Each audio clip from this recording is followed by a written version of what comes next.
Si è spenta dopo 9 giorni d'agonia Liliana Ferraboschi, l'anziana ricoverata all'ospedale Cafoncello dallo scorso 5 settembre, quando l'appartamento di Mogliano, nel quale l'89enne viveva con il marito, è stato devastato da un pauroso incendio seguito da un'esplosione. Le ustioni e soprattutto l'intossicazione da fumo non le hanno lasciato scampo. Il marito è ancora ricoverato in gravi condizioni all'ospedale di Mestre. Il rogo era divampato all'ora di pranzo, molto probabilmente da un fornelletto da campeggio. Le fiamme si erano rapidamente diffuse dall'abitazione e poi una violenta esplosione aveva squarciato il quartiere. Una bomba, siamo scappati subito.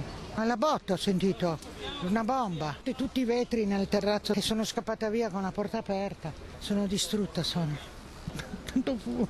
Fiamme, tutto, perché mi sono tremati i vetri. Ferite nell'incendio anche altre 2 persone, un musicista ferito in strada da una scheggia proiettata all'esterno dall'esplosione ed un vigile del fuoco che, soccorrendo gli anziani, si era tolto la maschera d'ossigeno offrendola proprio alla donna. Un gesto di generosità che purtroppo non è riuscito a salvare la vita all'anziana.